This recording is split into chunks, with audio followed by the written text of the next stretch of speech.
So, everybody, guess what? I'm back. After a long hiatus, hopefully, I'm able to do some more videos and stuff for everybody, but my computer is still gone. Hopefully, I can either get that back or actually get a new one and just build a new one or whatnot. But my first video back, I just want to go on a little bit of a rant real quick.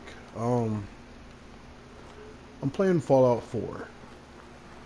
Now, granted, I've been playing Fallout 4 almost since it came out. Again, I was playing it on the PC when it came out. Now I'm playing it on the PS4.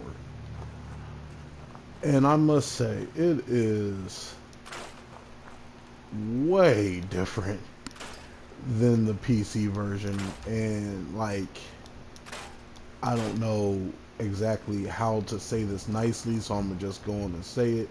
It sucks on PS4. Um, I've also played the Skyrim Special Edition on PS4, and it sucks.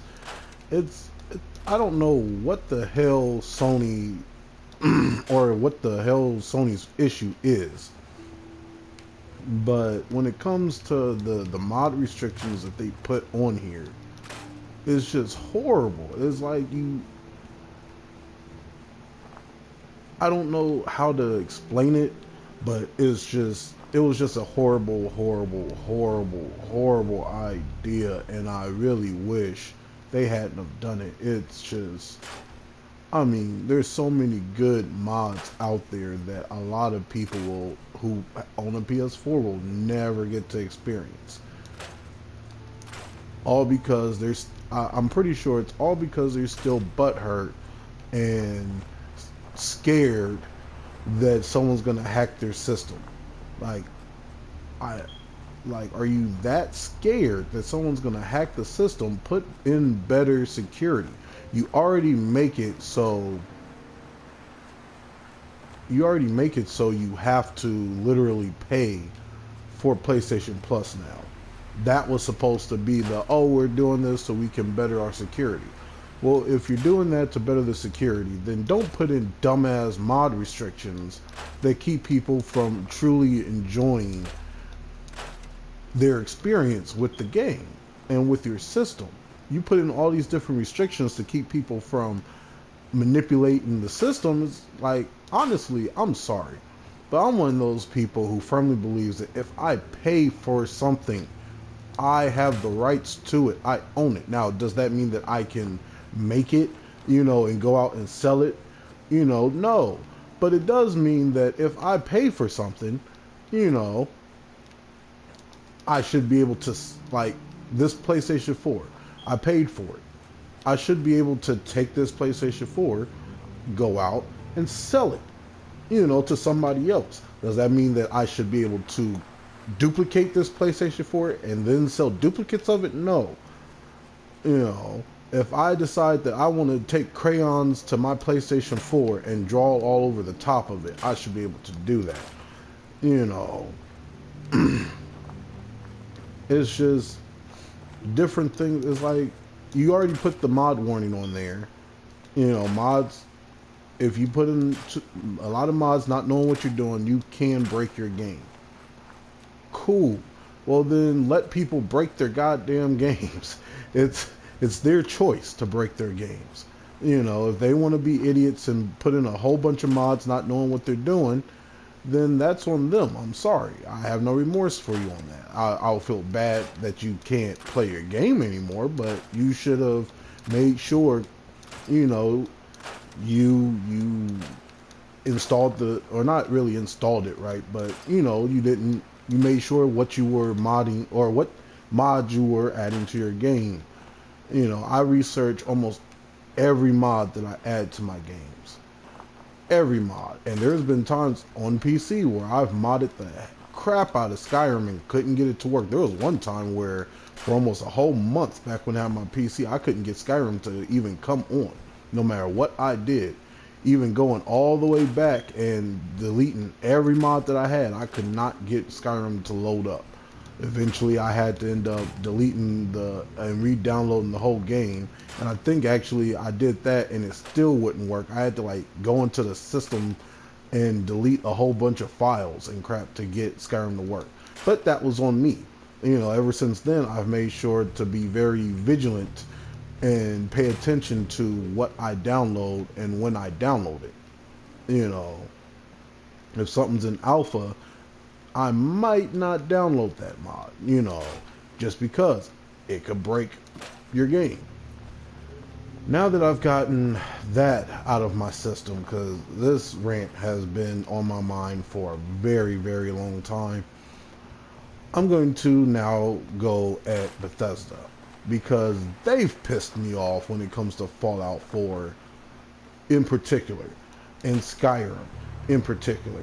Not so much Skyrim, I take that back, but especially Fallout 4, because how the hell do you add a goddamn survival mode but make it like Dark Souls almost? Like you die and you go back you can only save in certain spots. Okay, cool. You die, you go all the way back to the last time you saved. You can only sleep when you save. Or, I mean, I'm sorry, you can only save when you sleep. I don't know how other people feel, but I know me personally, I believe that there is a difference between a hardcore mode and a survival mode. Survival modes, you know, make me think of a mix of real needs and diseases, bathe, or I think it was I Bathe or something like that, and then Frostfall for Skyrim, where, you know, you're forced to eat, you're forced to sleep, you're forced to try to make sure you don't get sick type shit. You know, diseases hit you harder, you know, and then the code actually affects your character.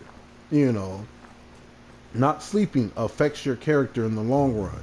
You carry less, you hit less, you don't hit as hard. On here is just like, okay, I don't sleep, but I hit harder, but I have more action points. But the only way to save is to sleep. To me, that's not survival, that's hardcore. You know, that should have been a different mode all onto itself. Like, you should have the survival mode and then the hardcore mode. And honestly, honestly, it should have been like another option as well for like a hardcore / survival mode if you wanted both of them. But don't slap two things together and call it one, because it's not. This system to me kind of takes the fun out of it, because I get it with a lot of take Resident Evil, for example. You can only save in save rooms on a lot of the Resident Evil games.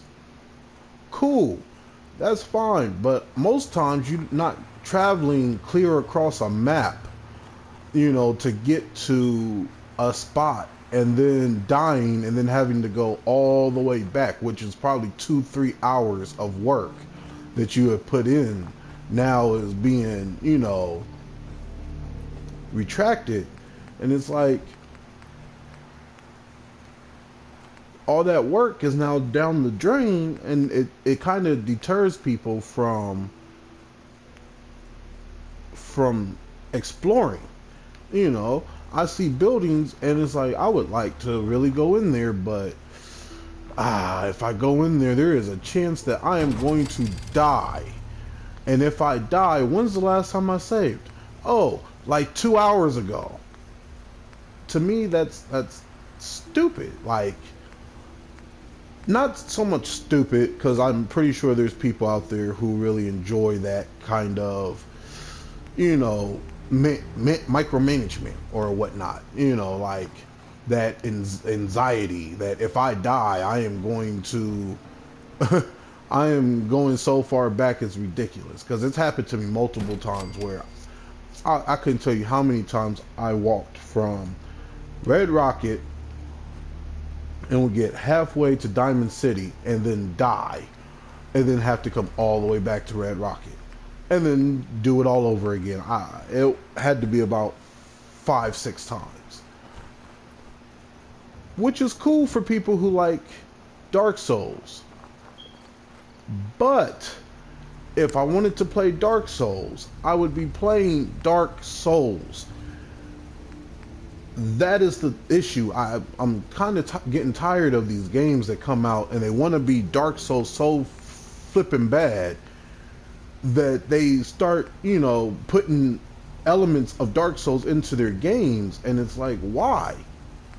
You could have done it. You could have honestly done it and just made it a separate mode outside of survival. Survival is a mode that people have been asking for Bethesda to put in. And then it's like, you know what? Okay, they're not going to put it in. Fine, we'll just put it in our goddamn selves. And then Bethesda goes, oh no, we're going to put in our own version of survival mode. And guess what? It fucking sucks. It's just one of those things where it's like you guys rushed out a survival mode that didn't need to be rushed out for some odd reason. I don't know why. It's just baffling to me that you would rush out a survival mode for no reason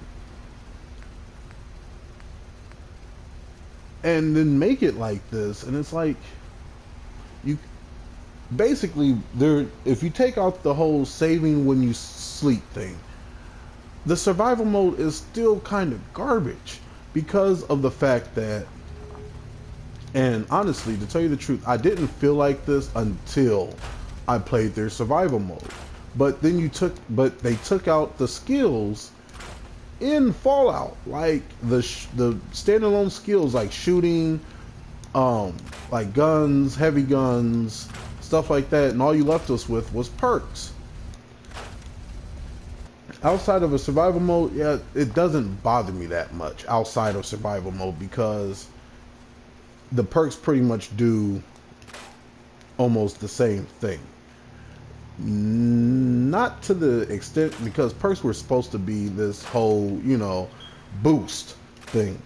Not supposed to be, your main skill set, but it was kind of like whatever. Outside of survival mode. Then you add survival mode, what that does is it takes down the amount of things that you have that you can use in the survival mode to detract from stats for, like, if you're hungry, you're sleepy, you're tired, or I said sleepy, but you're hungry, you're sleepy, you're diseased. Now all you really have to work with is the health menu and the action point menu. Like, why, if I'm like super tired, I can still aim down the scope of my rifle and shoot with almost the exact same accuracy, with the exact same accuracy as if I was, fully, had slept all day. To me, that makes no sense. Like, no sense at all. If I'm tired, I shouldn't be shooting like this. I should have an accuracy, debuff or something that makes me not shoot as well. No, this is weird. Oh, I can spend money for these. That's really, really weird. I'm playing with a couple of mods. I'm sorry. But yeah, that to me was kind of dumb. That now that I'm sitting here and I'm playing with the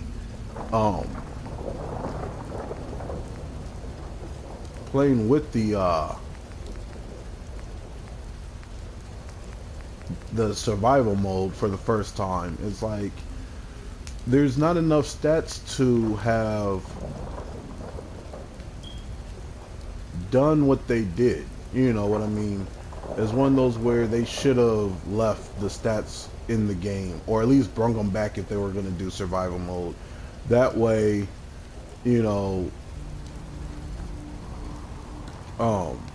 you could do something like that where you take away, you know, the accuracy of your shot, because that's what guns really, that stat in Fallout 3, Fallout New Vegas. I didn't play Fallout 2, didn't play Fallout 1. But that stat in those games, that's what that stat was there for. You know, you build that up and you get better accuracy, you get more powerful shots. You know, I think with survival mode, had you left that in, you could have, hey, you're tired, you know, your hands are shaking, you know, you're not going to pick this lock as well as you normally would. Hey, you're tired, you're not going to shoot this gun, you're not going to be able to aim as well as you normally would. You know, hey, you're diseased. The stats are, or the skill stats are evading me, you know, but I'm pretty sure you get the point. I mean, because even in Skyrim, there's not really, even in Skyrim, the stats were still there, and those mods work perfectly. You know, you're hungry, you can't carry as much, your health goes down, or your stamina goes down, your magic level goes down, you're sleepy, your disease, all that. You know, it affected not only the arbitrary stats of like magicka's health and stamina, but also like um your sword stats, you know, your destruction skills. So to me, honestly, I think that Bethesda really kind of dropped the ball on their whole survival mode, and I wish they had did a better job. But that's it for this video. I'm gonna call it, and hopefully I can put some more out. I'll probably try to do another one. I'm thinking about starting up a playthrough of this Star Trek game MMO that I've seen on the PlayStation Plus store, and getting that going and checking that out. That'll be a blind playthrough because I've never played it before, so I'll be going through that, trying to figure that out. Right now I'm trying to see if maybe I can, what I want to do to Red Rocket here. I want to make this like my home base before I get to another spot. I think it's the island one where you fight the Mirelurk Queen and stuff. I think I'm gonna make that like my home base, because like there's outside of Mirelurks, and then you put that that sound barrier up. Nothing else should really get to you out there. But yeah, so hopefully I'll see you guys next time. Thank you.